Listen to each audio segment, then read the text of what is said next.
I'm Miriam González. I am a lawyer. I'm the author of the blog Mam and Sons and the book Made in Spain about Spanish food with bits and pieces of international food as well.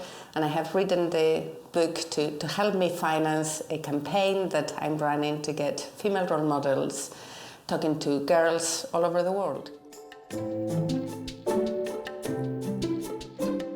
I started the blog Mam and Sons because I have three sons, three boys, lots of testosterone in my house, and I thought it would be a good idea to teach them to cook, that cooking is not only for girls, and in order to get them into it, I thought I would lure them with the internet. So I said, well, let's put together a blog and you will do the pictures and we will keep it running. And we set ourselves the threshold of 60 pounds that we only reached recently after almost 4 years, but it kept on going.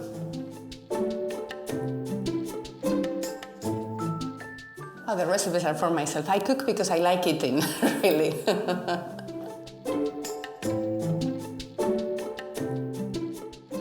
The Spain of my childhood is very, very different to the Spain of today, and I normally use it as an example when people say, oh, well, it will take generations to change. Well, it doesn't really, because what I have seen in my own country is that from how things were 30 years ago to how things are now is like a complete different universe. We have had a full gender parity government in Spain. I mean, there are things that I see in other countries that simply would not be allowed, that they are published. In Spain, it's a real issue. Many women work and they don't see that as something that they have to justify towards society. So I think that in a way, there is very little difference now between countries in the north of Europe, including the UK, and what is happening in countries like Italy or Spain. And probably what we see is rather that the countries that have come much later to the access of women to the workplace and the liberation of women, so to speak, they feel now stronger about it than countries where that happened earlier and they have gone a little bit around and it has come to a more natural curve that women feel that they can choose whatever they want, whether it is to continue pushing for those rights or kind of retreat if that is what they want themselves. You asked me about piropos. Piropos is a very Spanish thing. It's not necessarily wolf whistling, but it's kind of comments that they may make to you. And more or less, they tend to have a funny edge to them. They can be said to you with respect or without respect. Obviously, without respect is completely unacceptable, but what I have found is that the attitude towards piropos tend to change with your age. So there comes an age when we women tend to become invisible, and when you're not invisible, you say, oh yeah, well, I exist.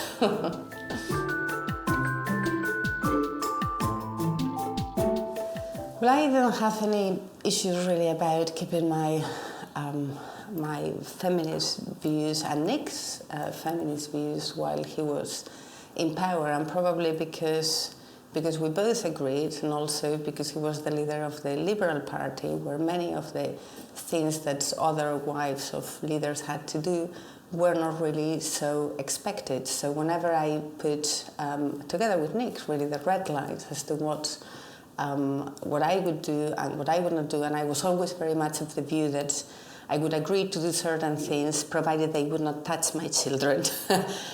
Even within those things, I had some boundaries, and to be fair to the whole Liberal Party, they all accepted it.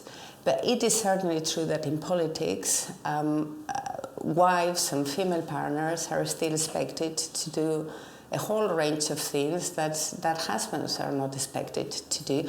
I'm very happy to say that seems to be changing, that there is much less now of the kisses in the podium, in the conferences. I hope that is a sign of the time, and yes, definitely I don't believe that the husband of Theresa May will be doing a lot of flower arrangement, but perhaps I'm wrong, and he will.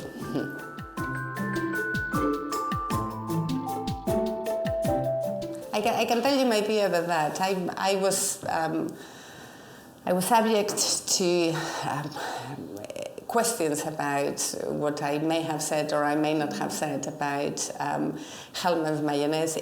I was completely baffled about it because actually if you read my book, I don't think that I say anything about being surprised or whatever. I think some even put it stronger than that about going to that land. It was just a funny situation where we both ended up having lunch because it was considered that the whites had to meet. And there is a serious side to all that story because it all started with mischief from the editor of the Daily Mail yet again.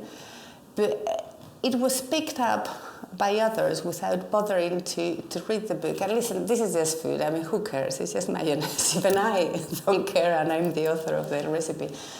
But I think that when it comes to politics, it does matter. I think that the way in which the right-wing media distorts and creates mischief, and then those who are not part of the right-wing media pick up the story and reproduce it, and they parrot it, it has had a really, really detrimental effect in politics in this country, as we are seeing right now.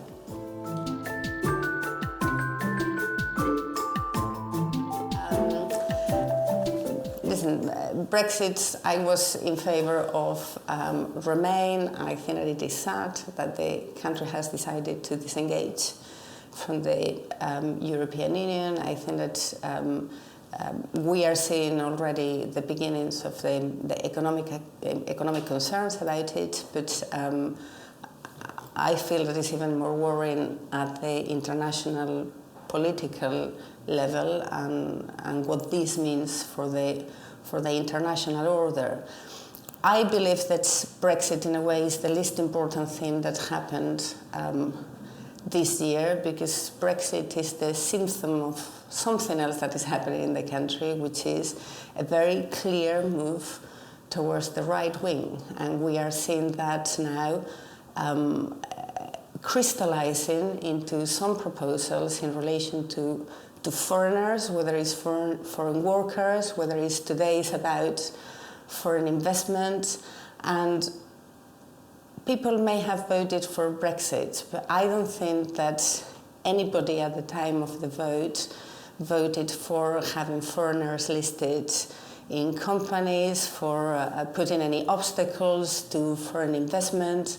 And I think that the Prime Minister should have the courage to explain that these are her own ideas and stop hiding behind people. I have to say that I feel myself a citizen of the world, that kind of person that has been put down by the Prime Minister as a citizen of nowhere. And as I hope that anybody who reads my book will see, you can be a citizen of the world and you can have seriously strong roots as well.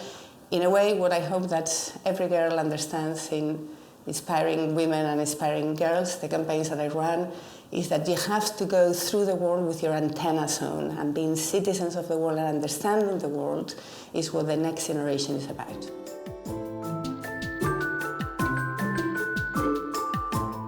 Inspiring Women is a campaign that I launched 3.5, almost 4 years ago, and it is a very simple idea. It's about bringing women, all sorts of women from all walks of life, all young, senior, junior, working, non-working, working part-time, back to schools to spend some time with girls 13, 14 years old. We are targeting in the UK.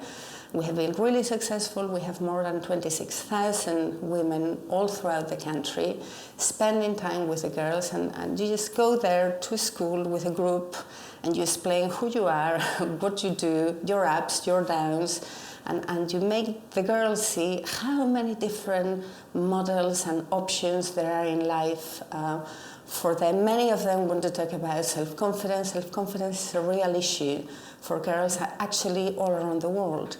We have launched it also in China. We are about to launch it in Serbia, then in Italy, in Spain, Zambia. We are internationalizing it. It will become slightly different. We are calling it Inspiring Girls in this global format. and we are partnering with organizations like the UN and UNESCO, so I really feel that we can have a proper pickup. And it's all because we only ask for 1 hour per year per woman, so you really would have to be a very, very bad person not to want to do that.